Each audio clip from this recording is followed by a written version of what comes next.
Buenos días, jóvenes, me da mucho gusto saludarles. Continuando con las clases, hoy me toca presentarles la fisiopatología de la lesión renal aguda. Los objetivos que pretendo cumplir al terminar esta clase son los siguientes: hacer un recuerdo de la anatomía y la fisiología renal, definir lesión renal aguda y enfermedad renal crónica, clasificar la lesión renal aguda según sus mecanismos etiopatogénicos en prerrenal, renal intrínseca y postrenal, clasificar a la lesión renal aguda según Cadigo, Akin y Rifle, explicar en qué consiste la lesión renal aguda renal, sus mecanismos patogénicos, su etiología, explicar en qué consiste la lesión renal intrínseca, disfunción intersticial, necrosis tubular aguda y sus mecanismos patogénicos, describir el cuadro clínico de la lesión renal aguda, enfatizando la importancia de una anamnesis y exploración física completa en busca de complicaciones como uremia, alteraciones electrolíticas e hipovolemia.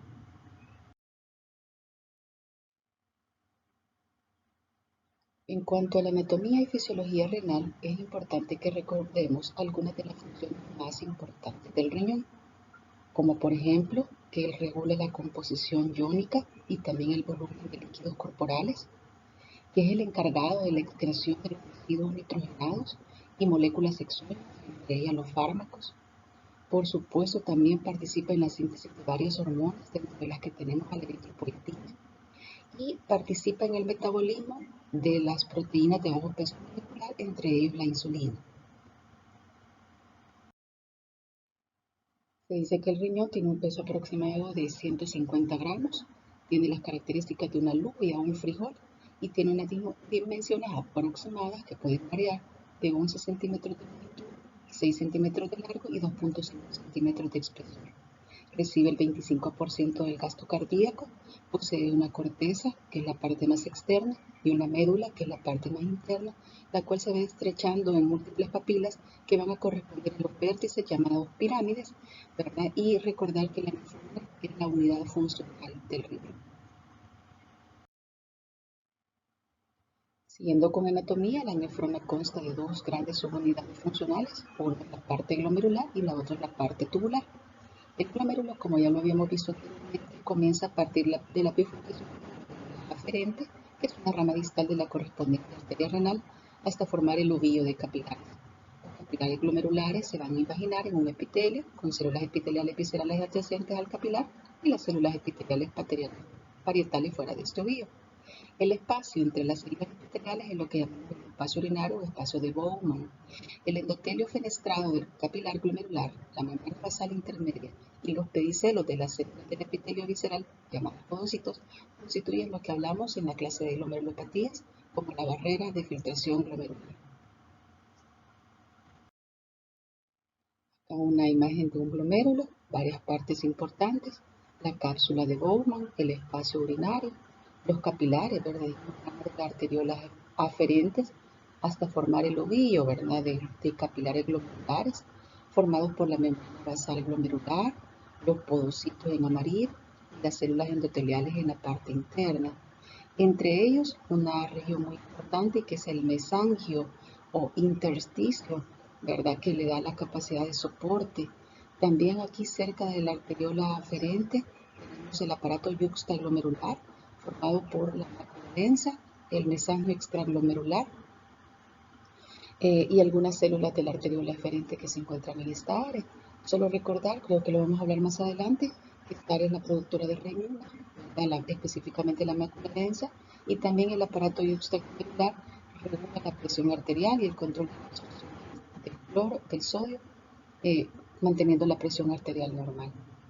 Luego el túbulo proximal, que sería el polo urinario. Siempre hablando de riñón, recordemos que el balance de las presiones hidrostáticas y oncóticas van a conducir a que el riñón expulse un filtrado libre de proteínas del espacio urinario. El espacio urinario inmediatamente después se va a prolongar como una serie de túbulos y conductos. El túbulo proximal, la rama delgada de las ADN, la rama gruesa de las ADN, el túbulo conductado proximal, distal y el conducto colector. El conducto colector papilar se vacía a través de la papila renal en la pelvis y después aprieta.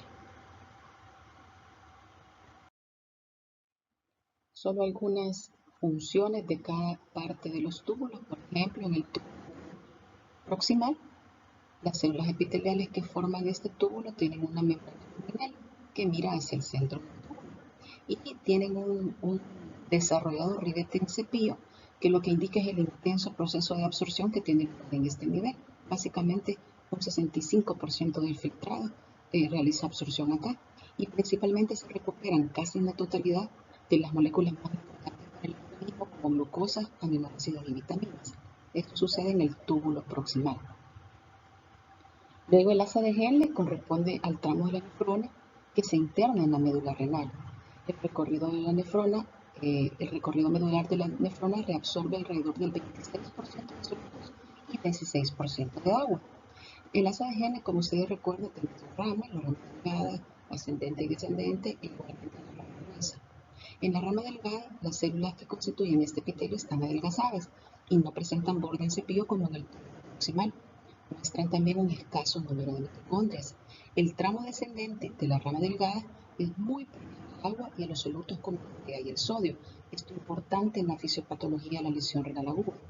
La parte ascendente delgada es mucho menos permeable al agua y básicamente mantiene la relativa permeabilidad de los solutos, lo que favorece la difusión pasiva de estos, pero no el flujo osmótico de agua.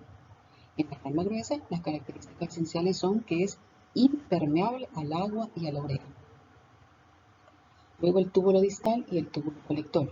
El túbulo distal básicamente es la continuación de la rama gruesa ascendente del asa de Henle y sigue un trayecto tortuoso a través de la corteza hasta desembocar en el túbulo colector. El tránsito a través de los túbulos distal y colector tiene un efecto determinante en el ajuste de iones y aguas que deben ser reabsorbidos según las necesidades del organismo. En el túbulo colector cortical, en presencia de ondas diuréticas, se produce un notable incremento de la permeabilidad al agua, que es intensamente reabsorbida hasta que se logra la isotonía. Y el producto tubular vuelve a tener una concentración osmótica de más o menos 300 mililitros por kilo. Bien, la excreción de sustancias nitrogenadas de desecho depende exclusivamente de la capacidad del riñón para poder generar un ultrafiltrado exento de proteínas de células. El abordaje, por tanto, de un paciente con nefropatía, entendido como una patología renal, se va a centrar sobre todo entonces en las alteraciones de esta ultrafiltración. Vamos a hablar un poquito de las pruebas que evalúan la función renal. Y para entrar en materia tenemos que decir que el método más exacto para evaluar la función renal consiste en determinar formalmente el filtrado con algunas sustancias como glutamato, iohexol y otros marcadores, cisteína C y urina, pero estas pruebas son demasiado caras y laboriosas como para ser utilizadas en la práctica clínica. De hecho, ahorita se ocupan solo a nivel de ensayos clínicos. En la actualidad, los métodos utilizados para estimar la filtración glomerular son la concentración de creatinina sérica, la concentración de creatinina en sangre y la proporción entre creatinina y nitrogeneico. Asimismo, y una de las más importantes, el cálculo del aclaramiento de creatinina o filtración glomerular, de las cuales hay diversas ecuaciones dentro de las que se incluye la concentración sérica de creatinina como una variable importante. Un poquito de creatinina. ¿Qué es la creatinina? La creatinina es un compuesto volátil que puede derivar de arginina, la glicina, la proteína cardíaca por metabolo hepático, pero su principal fuente es la conversión no enzimática de la fosfocreatina a creatina a nivel muscular y luego a creatina. Tiene una tasa de producción de 20 miligramos por kilo por día en hombres y 15 miligramos por kilo por día en mujeres. La creatinina que está presente en el suero no se secreta ni se reabsorbe, por lo que la cantidad de esta que se excreta en la orina va por unidad de tiempo coincide con la cantidad filtrada por el glomérulo durante ese periodo. En consecuencia, la velocidad de aclaramiento de la creatinina permite estimar con bastante exactitud la filtración glomerular. La caída de esta filtración glomerular, como ocurre en diversas patologías renales, produce una elevación de la creatinina plasmática, indicándonos de forma rápida y aproximada el porcentaje de función renal. Los valores de creatinina plasmática sérica fluctúan entre 0.7 a 1.4 miligramos por decilitro. La variación de la concentración de la creatinina a lo largo del tiempo es un índice de la evolución de una enfermedad renal y sirve para diferenciar los trastornos renales comunes de los comunes. La determinación de la creatinina para estimar la filtración glomerular estriba en que la velocidad de producción de creatinina varía mucho de un individuo a otro, debido fundamentalmente a las diferencias de masa muscular. De ahí que las mujeres y personas con disminuciones significativas de la filtración glomerular pueden presentar concentraciones de creatinina engañosamente bajas. ¿Por qué? Tienen menos masa muscular. Bien, esta es una curva en la que se presenta la relación entre la creatinina plasmática y la velocidad de filtración glomerular. Déjenme decirles que son inversamente proporcionales. ¿Qué significa esto? Entre más alta la tasa de filtrado glomerular cercano a lo normal, más baja el nivel de creatinina. Entonces aquí podemos ver el nivel de creatinina de un paciente con 120 mililitros por minuto de filtrado glomerular, un filtrado glomerular excelente, y el paciente anda rondando los 1.2, 1.3 mililitros.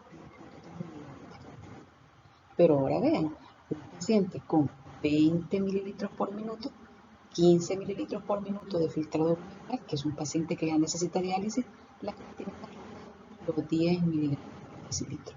De verdad que sería una insuficiencia renal crónica terminal. El aclaramiento de creatinina puede calcularse determinando la concentración de creatinina en una muestra de orina de 24 horas. Si tenemos ya la recolección de la orina de un paciente que ha recolectado su orina en 24 horas, la ecuación que utilizamos para calcular el aclaramiento es la siguiente. El aclaramiento de creatinina va a ser igual a la creatinina de esta muestra por el volumen, 800, 1500, 1200 mililitros, entre la creatinina plasmática. Y con eso vamos a tener el aclaramiento de creatinina de 24 horas.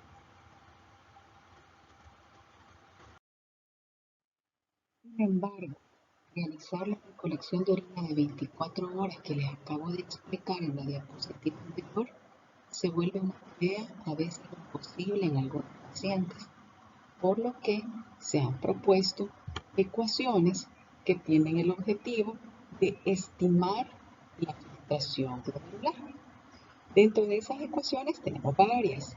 Cockcroft, que es quizás la más utilizada, ustedes recuerdan su fórmula, 140, número de edad, por el peso corporal magro en kilos, entre la creatinina sérica por 72, en el caso de hombres, y la misma fórmula, pero multiplicada por 0.85 en el caso de la mujer, se multiplica por 0.85 entendiendo el cambio de masa muscular entre el sexo masculino y femenino. Hay otras ecuaciones, como la que surgió del estudio Modification of Diet in Renal Disease y la que surgió de la Chronic Kidney Disease Epidemiology Collaboration, que se utilizan bastante. Hay calculadoras para poderlas encontrar, ya que utilizan cifras exponenciales un poco complejas de hacer con una calculadora normal, pero ya existen calculadoras donde uno solo ingresa los datos, por ejemplo, la sérica, la edad, el nitrógeno ureico y el valor de albúmina, y con eso tenemos ya el valor del filtrado glomerular estimado. Cuando escuchan estimado es que ha sido calculado por ecuaciones. ¿Qué pasa con estas ecuaciones? Pueden infravalorar la filtración glomerular cuando la creatinina está muy alta. Entonces nos van a decir que el valor está muy bajo y es porque la creatinina está alta, y esto es entendido por la relación inversamente proporcional entre creatinina y filtrado glomerular que les acabo de explicar. Bien, vamos a hablar un poquito del nitrógeno ureico. El nitrógeno ureico es sintetizado en el hígado, representa el producto final de metabolismo hepático de aminoácidos que no fueron utilizados para la síntesis proteica de las proteínas de la dieta. Su excreción es básicamente renal y por su bajo peso molecular y ausencia de carga se filtra libremente en el riñón. Se dice que se reabsorbe entre un 40 o un 50% de esta sustancia en el túbulo proximal, esto independiente del estado de hidratación del paciente. En el túbulo colector, su reabsorción sí va a depender del estado de hidratación, y esto es importante, ¿verdad? En el paciente deshidratado, que es la principal causa de lesión renal aguda prerrenal, entonces se va a aumentar su absorción. Es por eso que vamos a tener cambios en la proporción nitrógeno ureico creatinina. También es importante recordar que un aumento de los niveles circulantes de hormona antidiurética aumenta la permeabilidad al agua, arrastrándose urea, de tal manera que solo un 30-40% de la urea filtrada es excretada. A la inversa, en ausencia de antidiurética, se elimina 55-65% de la urea filtrada. Y como todos sabemos, la hormona antidiurética es un compensador para retener volumen en el caso de el organismo detectar hipovolemia. Solo un dato importante es que la concentración de nitrógeno ureico multiplicado por 2 es lo que forma la llamada urea. No se vayan a confundir. Nitrógeno ureico y urea son dos términos similares, pero no significan lo mismo. Bien, relación nitrógeno ureico creatinina. Como acabamos de decir antes, el nitrógeno ureico va a tener una reabsorción mediada por el estado de formación en el túbulo colector. Entonces, una eliminación de la tasa de filtrado glomerular va a elevar el nitrógeno ureico y la creatinina, manteniendo la relación con creatinina en valores normales de 10:1. Sin embargo, cuando esta lesión renal es prerrenal, es decir, por una disminución del volumen intravascular, ya sea real o efectivo, se va a generar un aumento en la reabsorción proximal y distal de sodio y agua, con reabsorción pasiva de urea.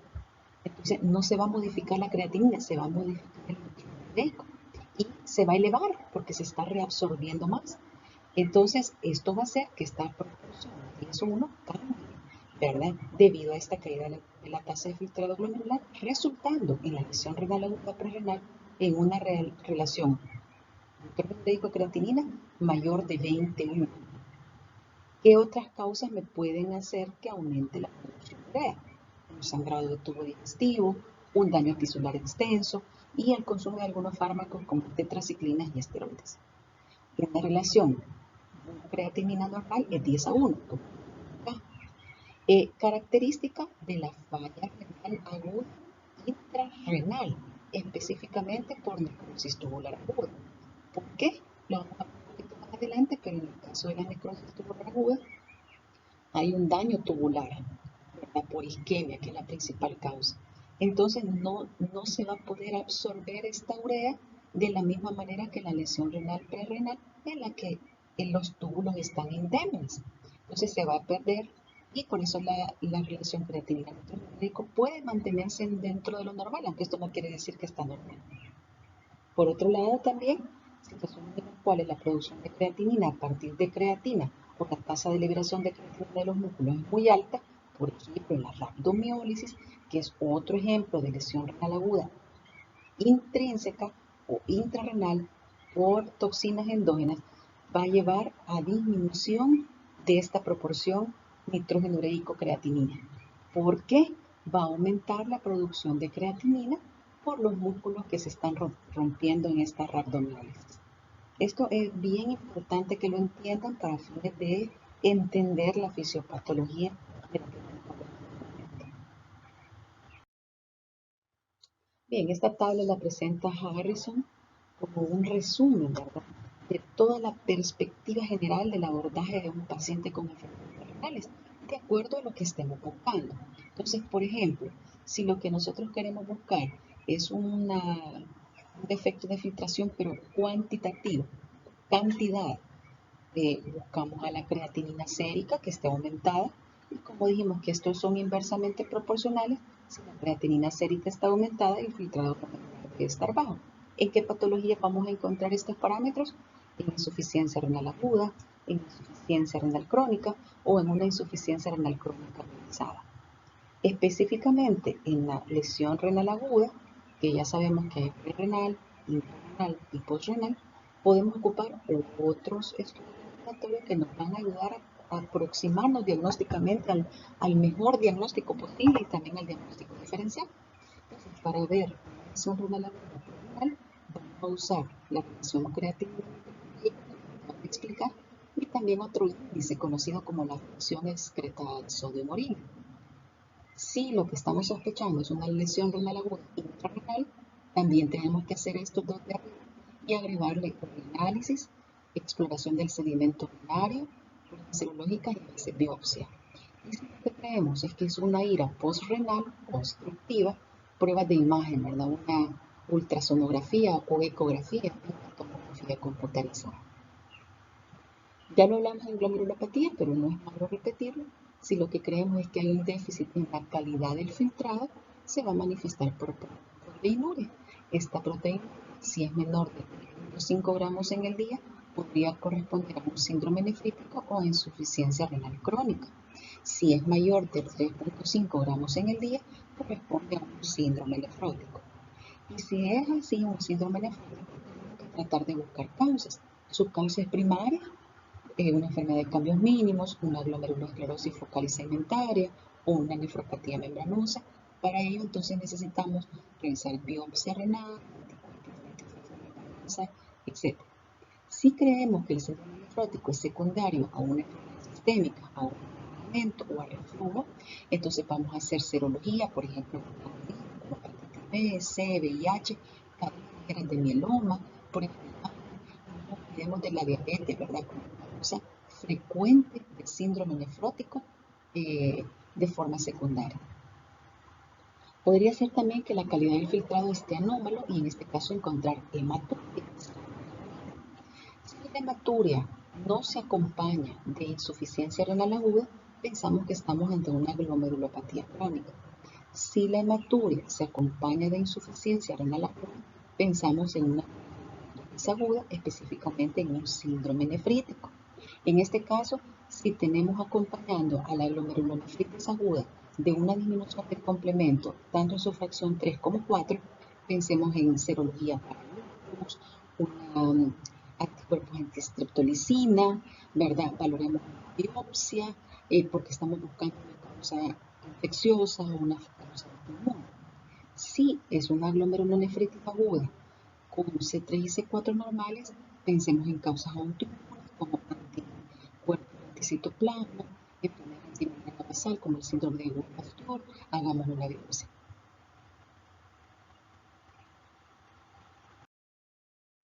Bien, también es importante, antes de entrar a la fisiopatología de la lesión renal aguda, recordar algunos términos que yo sé que ustedes manejan, pero es importante que recordemos a qué nos vamos a estar refiriendo para no entrar en confusiones.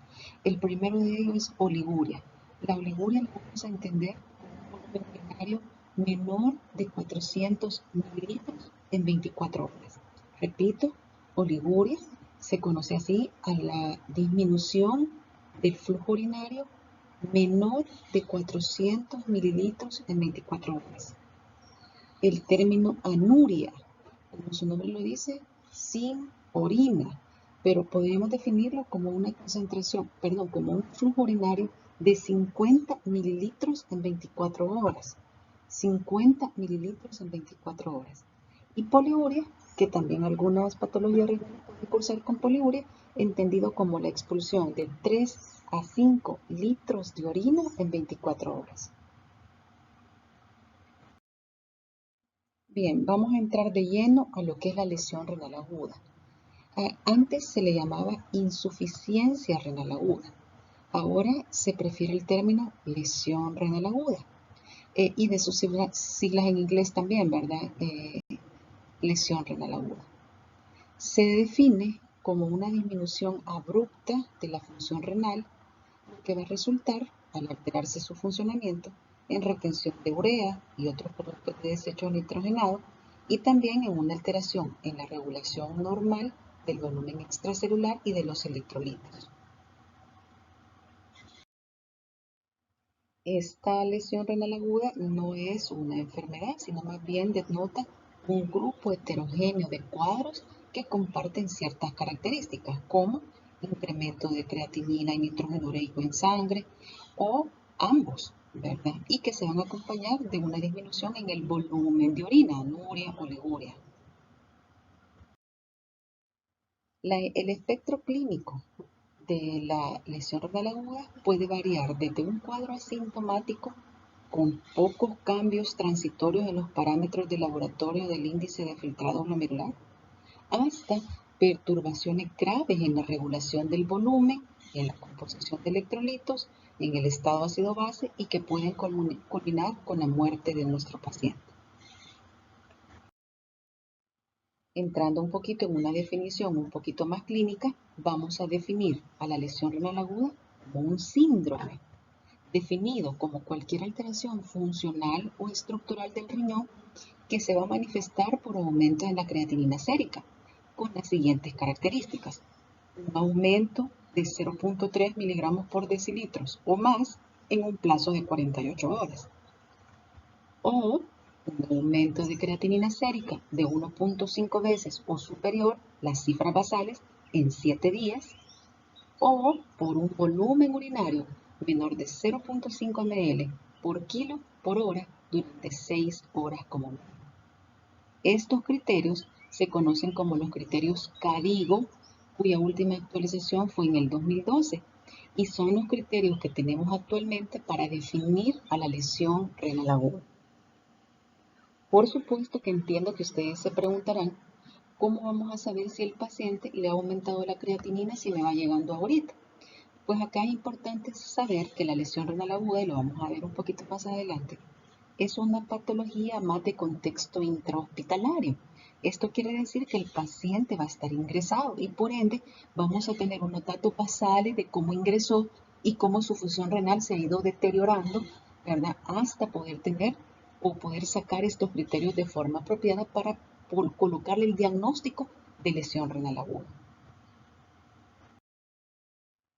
Entonces, estos son los criterios KDIGO, pero en este caso, en esta tabla, se nos evidencian 3 estadios de la lesión renal aguda, siempre basado en los criterios que acabamos de decir.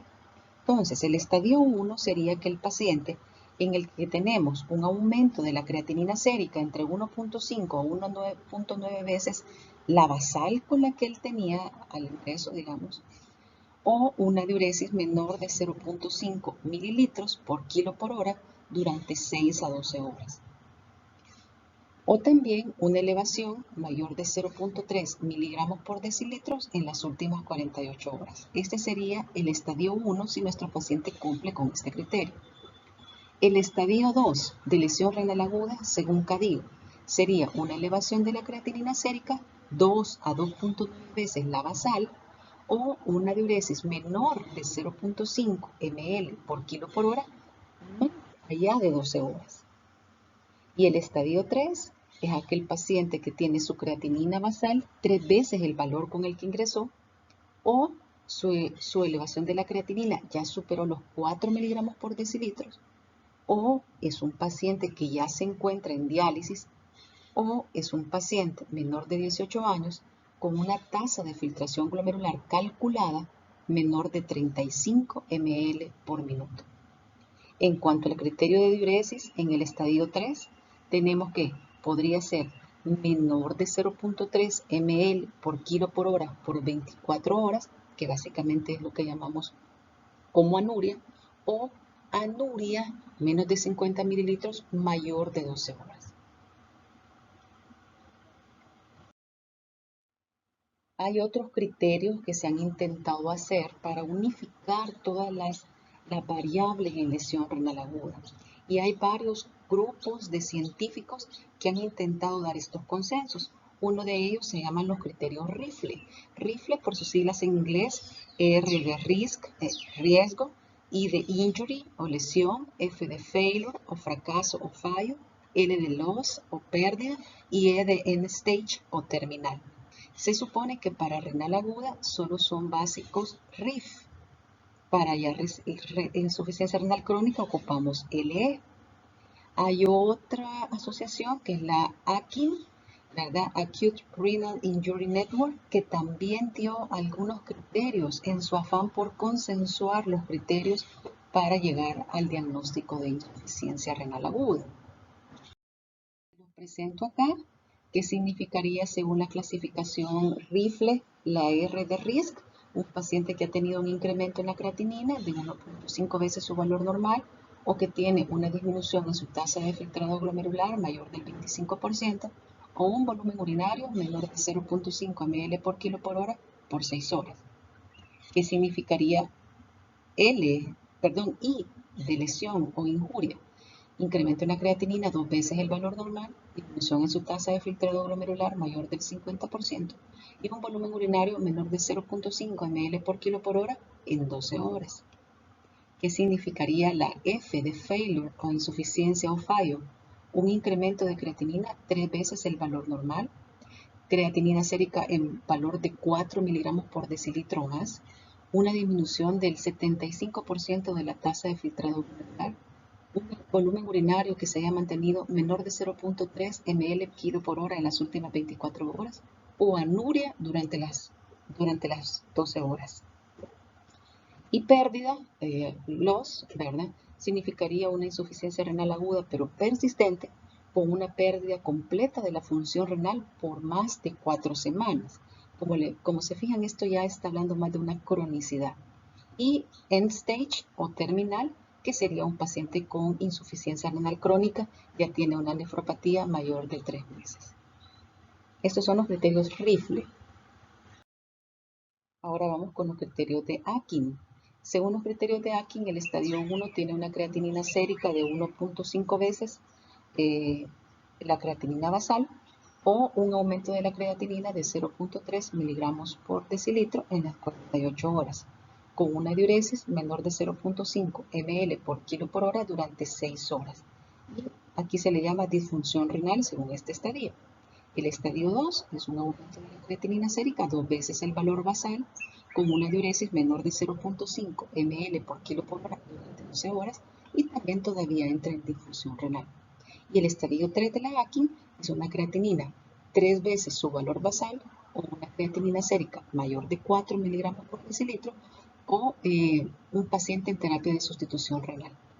Y la diuresis menos de 0.3 ml durante 24 horas o anuria, es decir, 0 orina por 12 horas. En este caso ya le llamamos probable insuficiencia. Entonces, ¿qué pasa con estas 3 clasificaciones, doctora? ¿Cuál es la que vamos a utilizar? Pero es importante que la reconozcamos y que veamos sus similitudes. Y de hecho son pequeños los cambios que aporta cada uno. El consenso en general está. Entonces yo les traje estas 3 tablas comparativas donde ustedes pueden ver que, por ejemplo, en el tema de diuresis, ninguna de las dos, de la Rifle y Akin, tienen cambios. Cadigo sí, ella pone menos de 0.5 miligramos kilo por hora en 6 a 12 horas.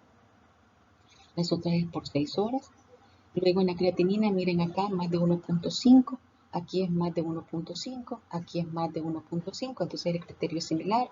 Miren el estadio 2, para Rifle es en lo que llamamos daño o injuria, la creatinina de 2 a 3 veces, según aquí la creatinina de 2 a 3 veces, y Cadigo de 2 a 2.9. Entonces, si se fijan, básicamente el criterio es el mismo. Pero es importante que sepamos que la última y la que estamos utilizando es Cadigo 2012. Bien, un poquito de datos epidemiológicos de insuficiencia renal aguda o lesión renal aguda o injuria renal aguda. Es que, como les decía en un inicio, se producen más que todo en un contexto hospitalario. Tiene una incidencia del 20% de todos los pacientes que ingresan por diversas causas y hasta un 50% de los pacientes que están en cuidados intensivos. Aquí no se libran los pacientes por COVID, ¿verdad? También ellos están incluidos en estos datos. De hecho, la lesión renal aguda es el motivo más frecuente de interconsulta a servicio de nefrología, ¿verdad? Uno va como internista, como cirujano, y le lleva la interconsulta al nefrólogo porque tenemos un paciente que está comenzando a acumular desechos nitrogenados en sangre. Y por el contrario, ¿verdad? La incidencia de lesión renal aguda en el medio extrahospitalario es muy baja y no supera el 1%. La lesión renal aguda en cuestión también es una complicación médica en países desarrollados, especialmente en el marco de enfermedades diarreicas, infecciosas, paludismo, leptospirosis, coronavirus y desastres naturales como terremotos. Y su mortalidad se vincula extraordinariamente mayor en sujetos hospitalizados, especialmente los que están en UCI. ¿Qué significa esto? Que los que no están en UCI y desarrollan lesión renal aguda pueden ser adecuadamente tratados y revertido su proceso. Vamos a hablar de la clasificación. La clasificación de la lesión renal aguda es en prerrenal, renal o intrínseca y postrenal. Y esto básicamente es anatómico y en base a sus causas. La prerrenal va a ser ocasionada primordialmente por una disminución del volumen circulante, ya sea real o efectiva. Disminución del gasto cardíaco, disminución del volumen circulante eficaz, por ejemplo, en una ICC o una insuficiencia hepática, o por una alteración en la regulación renal. Y cuando hablamos de una deficiencia en la autorregulación renal, nos estamos refiriendo a aquel paciente que consume AINES, IECAS, ARA2 o ciclosporina. Y en una disminución del gasto cardíaco, del volumen eficaz real por pérdidas gastrointestinales, vómitos, diarrea, hemorragias, etc. Bien, causas de lesión renal aguda intrínseca. Esta se va a clasificar en base a la estructura anatómica dañada. Si es el glomérulo, pues ocasiona una glomerulonefritis. Si son los túbulos, ocasiona una necrosis tubular. Y si es el intersticio, o los vasos, perdón, la red vascular, pues va a ocasionar una vasculitis, una hipertensión maligna, un síndrome urémico hemolítico, una trombocitopenia, una púrpura trombocitopénica trombótica. Y de la lesión renal aguda intrínseca, la tubular intersticial es la más frecuente. Esta está ocasionada por isquemia, sepsis y nefrotoxinas. Estas nefrotoxinas pueden ser exógenas, como los medios de contraste radiológico, como el yodo, fármacos aminoglucósidos, quimioterapéuticos, como el cisplatino o la anfotericina B. Y endógenas, como la mioglobina, la hemoglobina, los cristales intratubulares y las cadenas ligeras de mieloma. Y en el caso de la postrenal, básicamente esta es una lesión renal aguda secundaria a una obstrucción del flujo urinario, ya sea una obstrucción al nivel del cuello vesical, o pélvico ureteral bilateral, o una obstrucción unilateral en un riñón solitario funcional. ¿Qué significa esto? Aquel paciente que, pudiendo tener sus dos riñones, uno de ellos no funciona por diversos motivos, tiene solo uno funcionando. Si ese se obstruye, entonces el paciente va a entrar en una lesión renal aguda postrenal. Bien, vamos a entrar entonces a la lesión renal aguda prerrenal. Harrison le llama hiperazoemia prerrenal, es un término apropiado también. Ahorita les voy a explicar en qué consiste. Hiperazoemia prerrenal no significa más que un exceso hiper de nitrógeno azo en sangre. Denota, por tanto, un incremento en la concentración de la creatinina del nitrógeno ureico por un inadecuado flujo plasmático al riñón. Dijimos hipovolemia su principal causa. Y por una presión hidrostática intraglomerular que no basta para apoyar una filtración glomerular. Es la causa más común de lesión renal aguda, entre un 50 a 70%. Los lapsos más persistentes de hiperazoemia prerrenal pueden ocasionar un daño isquémico, específicamente en los túbulos, y entonces una lesión renal aguda que era prerrenal puede llegar a convertirse en una renal aguda intrarrenal de tipo necrosis tubular aguda. Por definición, en la lesión renal aguda prerrenal no hay daño del parénquima y por tanto puede revertir rápidamente con un tratamiento apropiado. En cuanto a la etiología de la lesión renal aguda prerrenal, vamos a mencionar algunas causas específicas. En primer lugar, por supuesto, el tema de la disminución del volumen real.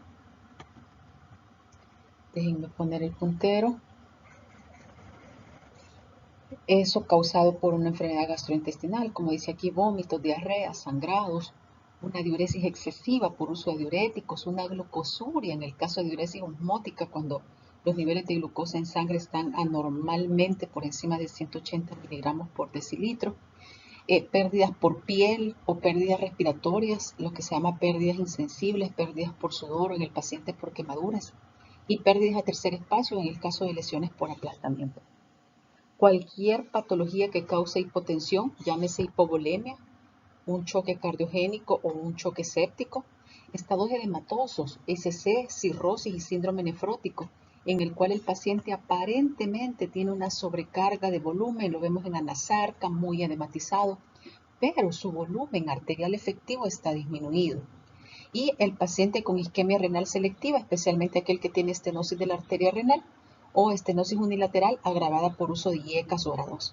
En cuanto a los IECA, los ARA2 y los AINES, recordemos que ellos también son fármacos que alteran la disregulación, que alteran la regulación renal, la autorregulación renal. En cuanto a la patogenia, decíamos que la hipovolemia y la disminución del gasto cardíaco van a inducir, como casi en todas las patologías, una serie de cambios compensadores, como constricción de los vasos renales, resorción de sodio y agua para mantener presión arterial e incrementar el volumen intravascular y así poder conservar el riesgo apropiado de los vasos cerebrales y coronarios. Aquí, para no variar, participan ciertas sustancias como la angiotensina 2, la noradrenalina y la hormona antidiurética. También es importante recordar que por un reflejo miógeno en la arteriola aferente, ella está dilatada en el marco de una baja presión de riego, pero con ello preserva el riego glomerular. Bien, también la biosíntesis intrarrenal de sustancias como prostaglandinas, específicamente las vasodilatadoras como la prostaciclina, la prostaglandina E2, calicreínas, cininas y también óxido nítrico, intensifican la respuesta a la baja presión de riego renal. Y también hay una retroalimentación tubuloglomerular en la cual la disminución de la llegada de solutos a la mácula densa va a inducir dilatación de la arteriola aferente y yuxtapuesta para conservar el riego glomerular. Este mecanismo también es mediado por el óxido nítrico. Si se fijan, son mecanismos compensadores. Sin embargo, existe un límite para la capacidad de tales mecanismos compensadores. Se dice que en un entorno de una hipotensión sistémica, entendida como una presión sistólica menor de 80 milímetros de mercurio, se anula esta autorregulación renal. Y entonces diversos factores son los que rigen el vigor de la respuesta autorreguladora y en consecuencia el riesgo o peligro de una hiperazoemia prerrenal, como cuáles: presencia de aterosclerosis, hipertensión crónica, edad avanzada, que van a favorecer el estrechamiento estructural de las arteriolas intrarrenales y por tanto que el riñón tenga una menor capacidad de dilatación para responder a estos cambios de volumen. Como les decía, los fármacos, especialmente aquellos que alteran a esta capacidad de compensar los cambios inducidos en el filtrado glomerular, y entre ellos los AINES, mediante la inhibición de la producción de prostaglandinas por los riñones, que también limitan la dilatación de los vasos aferentes, y los IECA y los ARA2, que limitan la constricción de los vasos eferentes de los riñones. Entonces, por ejemplo, en la cirrosis avanzada con una insuficiencia hepática, muestran un perfil hemodinámico que se asemeja mucho al de la hiperazoemia prerrenal, a pesar que presentan sobrecarga de volumen manifestada por edemas. En estos pacientes hay una marcada disminución de la resistencia vascular periférica por dilatación arterial primaria en la circulación esplácnica, lo que va a activar respuestas vasoconstrictoras como que fuera una hipovolemia, aunque el paciente pareciera estar hipervolémico. Bien, la lesión renal aguda intrarrenal o intrínseca. Bien, ¿en qué contexto se va a producir una lesión renal aguda intrarrenal? En primer lugar, cuando una hipoperfusión grave, no tratada o no tratable, va a provocar evidentemente una lesión celular de origen isquémico. Las causas de esta lesión renal aguda intrínseca o intrarrenal pueden implicar cualquier parte del riñón, desde los vasos, los túbulos o el intersticio renal. Entonces, recordemos ya este cuadrito, lo habíamos visto en una diapositiva anterior. Las causas de lesión renal aguda intrínseca pueden ser glomerulares, tubulointersticiales o vasculares. De estas dijimos que la tubulointersticial es quizás la más frecuente y esta va a ser ocasionada por isquemia, sepsis o cualquier infección y toxinas exógenas y endógenas. Bien, en esta figura básicamente Harrison nos indica la etiología de la lesión renal aguda por la estructura afectada. En el caso de vasos finos será una glomerulonefritis aguda causada por vasculitis, púrpura trombocitopénica trombótica o síndrome hemolítico urémico, una coagulación intravascular diseminada, ateroémbolos, hipertensión malignas, septicemia. Si el daño es ocasionado en los túbulos o en el intersticio, podría ser causado por una necrosis tubular aguda tóxica, por toxinas endógenas, dijimos, o exógenas, o una necrosis tubular isquémica o por sepsis. También podría estar afectando el intersticio en el caso de alergias por penicilinas, rifampicinas, por infecciones graves como pielonefritis o la legionela, sepsis, por infiltración por cáncer, leucemia y linfoma, por causas inflamatorias como el síndrome de Sjögren o la nefritis tubointersticial, la sepsis. Entonces, en esta también pueden afectarse los vasos grandes por émbolos o trombos o síndrome compartimental abdominal, ¿verdad? En el que se compresiona la vena renal. Entonces, aquí se vemos todas las posibles etiologías de una lesión renal aguda intrínseca. Bien, acá un poquito detallado, ¿verdad? Las lesiones isquémicas y sépticas son las causas principales de lesión renal aguda intrarrenal. También las toxinas, como por ejemplo los medios de contraste radiológico, principalmente el yodo, y fármacos como los aminoglucósidos que ocasionan una lesión directa, ¿verdad? Y también indirecta a los túbulos. ¿Qué factores de riesgo? Se supone que no todos los pacientes van a responder igual. Pacientes que sean ancianos, hipotensos, con volumen circulante disminuido, como en el caso de los pacientes con ICC, cirrosis, quemados o hipoalbuminemia.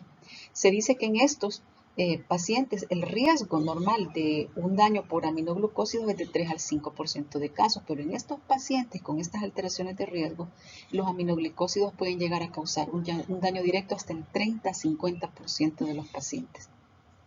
Bien, algunas toxinas tubulares renales directas, aminoglucósidos, contrastes radiológicos, aciclovir, el cisplatino, el metotrexato, el ciclosporina, tacrolimus, anfotericina B, etilenglicol, la cocaína y los inhibidores de la HMG coenzima A reductasa, que son las estatinas y que las usamos muy a menudo, ¿verdad? Varios fármacos en este listado son de uso diario en nuestros pacientes.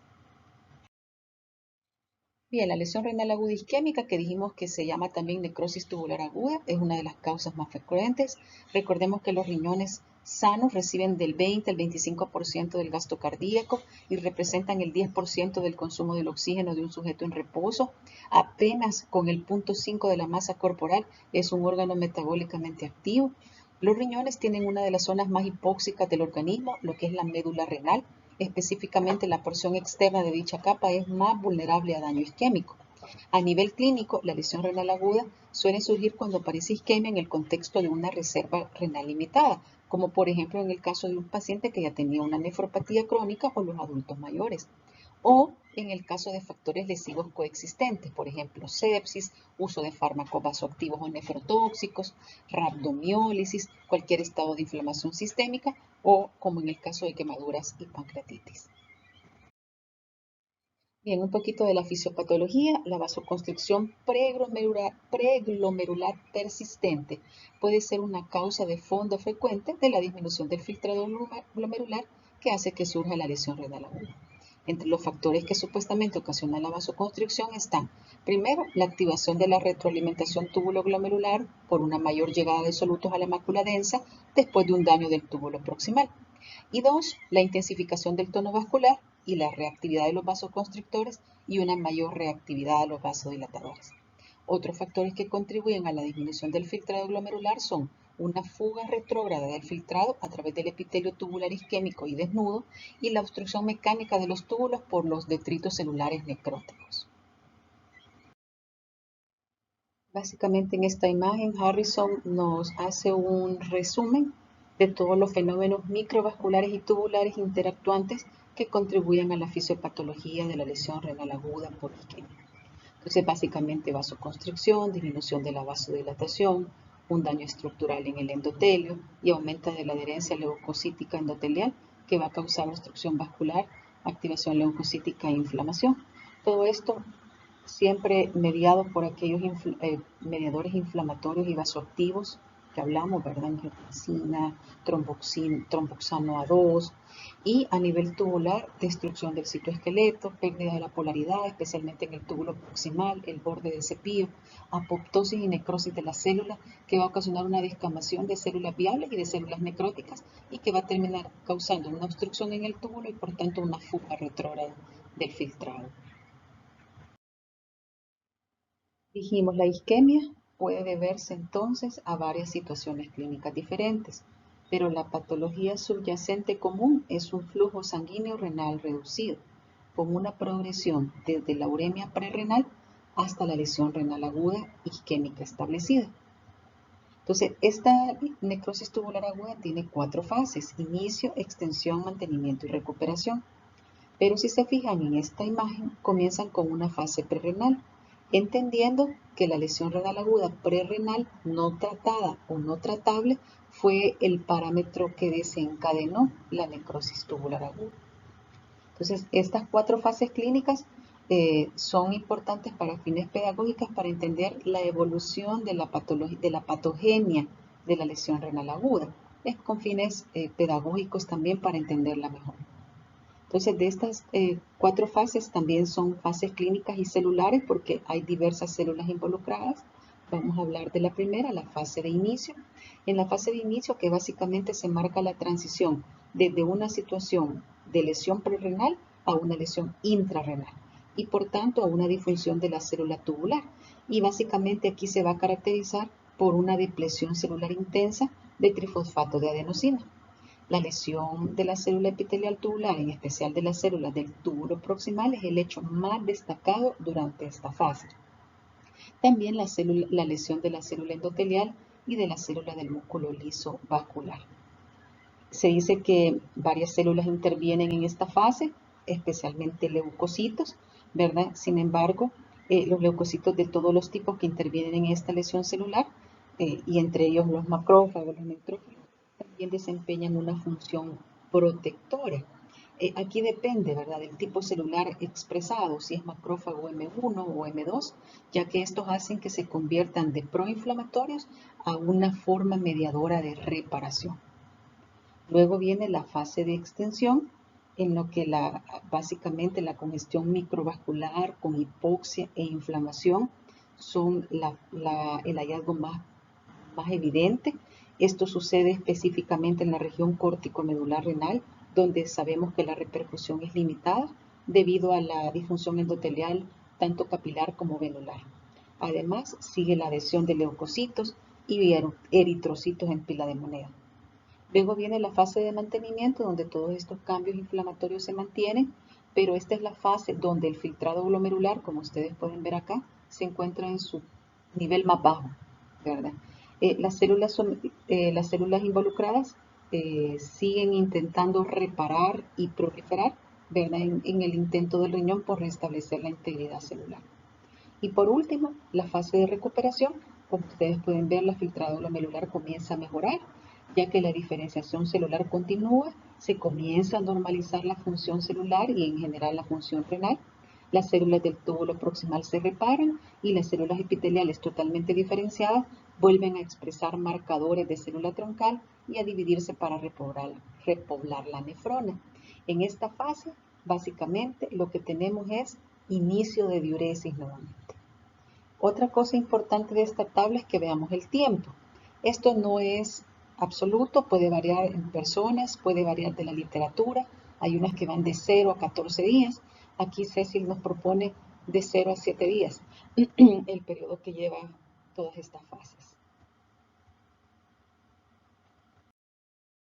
Hablemos un poco sobre la lesión renal aguda intrarrenal por quemaduras y pancreatitis. En estas 2 patologías, las pérdidas extensas de líquido y su paso a compartimientos extravasculares son muy frecuentes. Se dice que en el caso de quemaduras, la lesión renal aguda afecta al 25% de las personas que tienen una superficie mayor del 10% del cuerpo quemado. Yo siento que no es mucho, si se fijan, solo 10%, poquito más del 10% y el paciente ya tiene riesgo de lesión renal aguda. Dice que además de la hipovolemia intensa que origina disminución del gasto cardíaco e intensificación de la activación neurohormonal, las quemaduras y la pancreatitis originan una inflamación disregulada y un mayor riesgo de sepsis y lesión pulmonar aguda, cuadros que pueden facilitar la aparición de una lesión renal aguda intrarrenal. Aparte, estas 2 patologías se manejan con fluidoterapia masiva, la cual en algunos casos, en vez de ser beneficiosa, se convierte en perjudicial, ya que si la fluidoterapia es tan masiva, podemos ocasionar un síndrome que se llama el síndrome del compartimiento abdominal, en el cual la presión abdominal es mayor de 20 milímetros de mercurio, comprime la vena renal y nos contribuye a la disminución del filtrado glomerular. Vamos a hablar un poquito de las enfermedades a nivel de glomérulo y de vasos finos que también pueden culminar en una insuficiencia renal isquémica. Por ejemplo, las microangiopatías trombóticas, gracias a Dios no son tan frecuentes, pero es importante considerarlas. Dentro de ellas el síndrome de anticuerpos antifosfolípidos en el contexto de un paciente con lupus, la nefritis por radiación, que hoy es tan frecuente en el paciente por cáncer, la nefroesclerosis maligna, el síndrome de púrpura trombocitopénica trombótica y síndrome hemolítico urémico, la esclerodermia y la enfermedad arterioembólica. También los grandes vasos pueden ser afectados, en este caso por una disección de arteria renal, una tromboembolia o una trombosis y compresión a nivel de la vena renal. Vamos a hablar un poquito de la lesión renal aguda por nefrotoxinas, recordando que por su gran riego sanguíneo y la concentración de sustancias circulantes en la nefrona, el riñón se convierte en un sitio con una gran susceptibilidad a la toxicidad, sobre todo porque es el sitio en el cual se reabsorbe el agua en el intersticio medular. Entonces, las partes más afectadas serán las células tubulares, el intersticio y el endotelio, que quedan expuestas a estas concentraciones de toxinas. Se supone que el riñón es capaz de manejar estas toxinas, pero si el paciente tiene algunos factores como edad avanzada, nefropatía crónica, estar en un contexto de una hiperazoemia prerrenal o una hipoalbuminemia, su riesgo de nefrotoxicidad aumenta dramáticamente. Vamos a hablar un poquito de las toxinas endógenas, exógenas, que pueden causar nefrotoxicidad.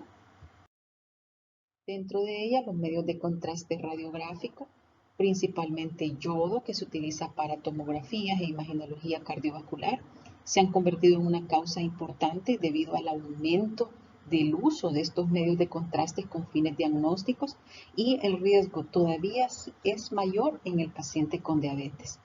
Básicamente, la nefropatía por contraste se caracteriza por un incremento en el nivel de la depuración de creatinina y comienza más o menos 24 a 48 horas posterior a la exposición al material de contraste, alcanza su máximo al tercero o quinto día y muestra resolución en el plazo de una semana. ¿Cuál es el mecanismo patogénico por el cual la nefropatía por contraste aparece? Y aquí va a depender de varios factores. Primero, una hipoxia, dijimos en la capa externa de la médula renal, por perturbaciones en la microcirculación renal y oclusión de vasos finos, un daño citotóxico directo a los túbulos o por la generación de radicales de oxígeno libre, en particular cuando aumenta extraordinariamente la concentración del fármaco o del contraste dentro de los túbulos, y una obstrucción tubular transitoria por precipitación de este medio de contraste. Algunas otras toxinas exógenas son los antibióticos, que los tenemos que ocupar en el contexto de infecciones, pero suelen ocasionar lesión renal aguda. Dentro de ellos no podemos dejar de hablar de los aminoglucósidos, ¿verdad? Ellos son filtrados libremente a través del glomérulo y se acumulan dentro de la corteza renal, sitio en el que sus concentraciones pueden rebasar enormemente las concentraciones plasmáticas.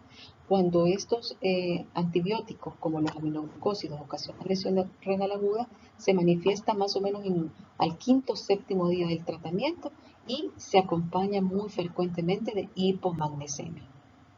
Otro medicamento importante antibiótico, la anfotericina, esta se liga al colesterol de la membrana del túbulo y se introduce por sus poros.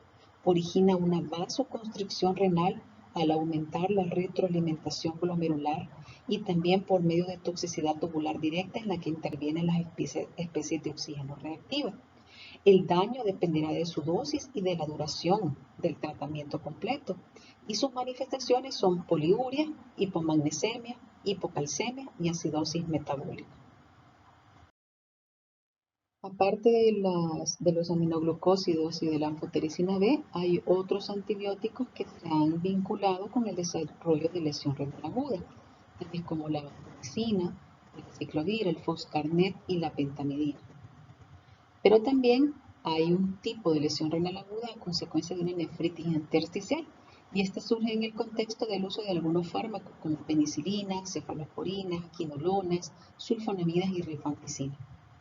También algunos antineoplásicos como el cisplatino y el carboplatino, que se acumulan en la zona proximal de los túbulos causando necrosis y apoptosis.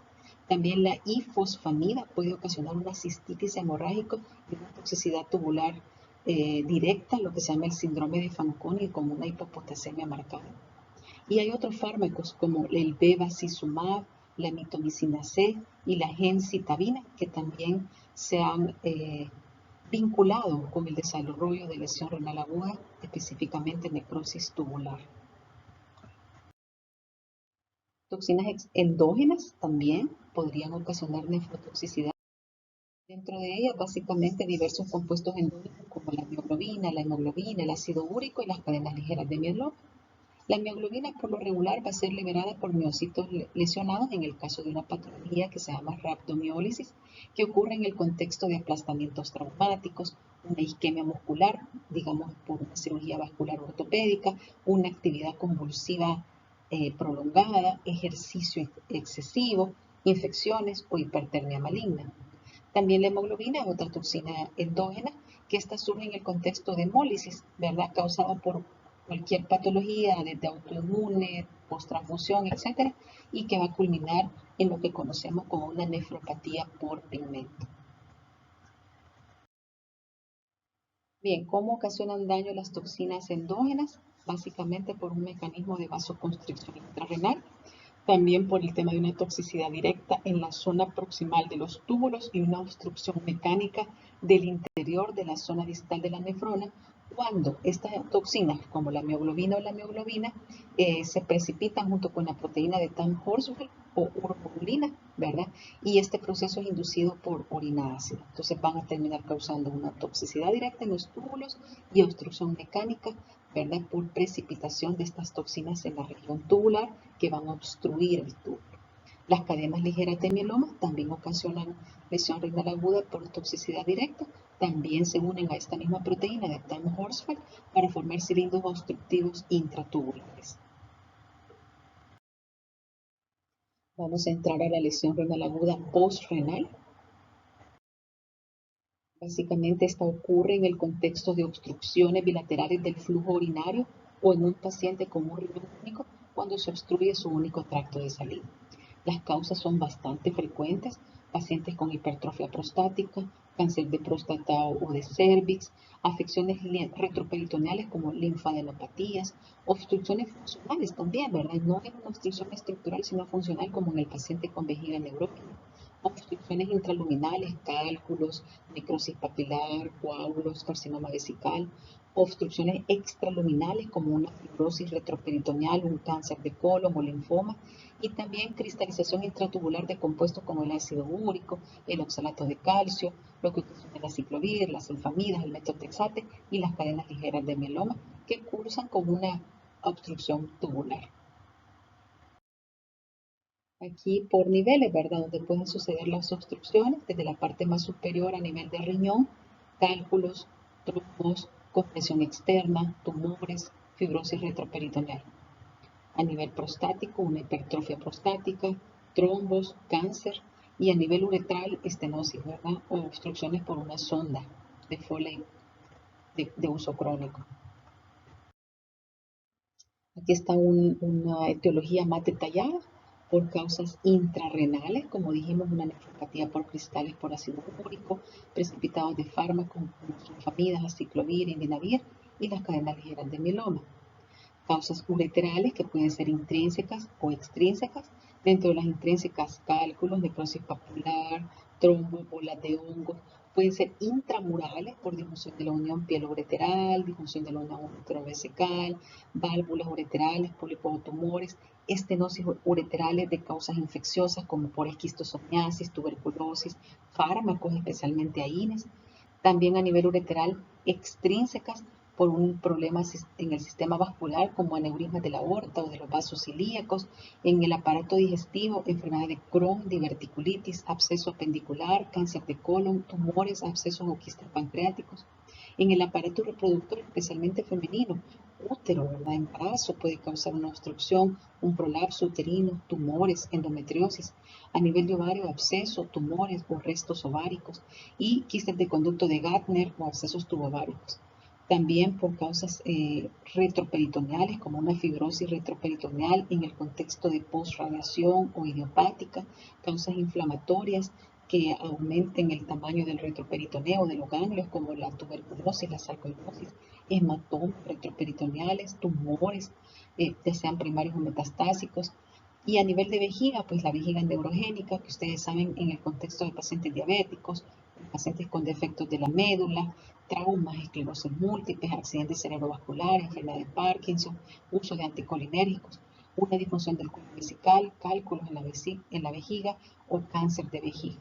Y al nivel de uretra, una estenosis uretral, hipertrofia o cáncer de próstata que terminan estrechando la uretra también. ¿Cuál es el mecanismo patogénico por el cual una obstrucción ocasiona lesión renal aguda? Bueno, básicamente se debe a la obstrucción del flujo luminal, ¿verdad? El filtrado glomerular. Esta obstrucción causa una fisiopatología relativamente compleja que comienza con una transmisión de una presión retrógrada del espacio de Bowman del glomérulo. Intuitivamente sería de esperar que esta presión retrógrada reduzca la filtración glomerular. Sin embargo, debido a la dilatación de la arteriola aferente, la filtración glomerular permanece conservada en gran medida. Sin embargo, este mecanismo compensador es transitorio y la filtración glomerular comenzará a disminuir si la obstrucción no se elimina. Si la obstrucción se mantiene por 12 a 24 horas, el flujo sanguíneo renal y la presión intratubular descienden y la perfusión escasa o nula en grandes áreas de la corteza viene a provocar la lesión renal aguda con reducción marcada de la filtración glomerular. Nos vamos a quedar hasta acá. Terminamos el área de la fisiopatología. Nos queda por hablar sobre la evaluación, el diagnóstico, las manifestaciones y las complicaciones. Lo vamos a dejar para la segunda parte. Quedo atenta a sus inquietudes a través de los foros abiertos en el campus virtual. Que Dios les bendiga.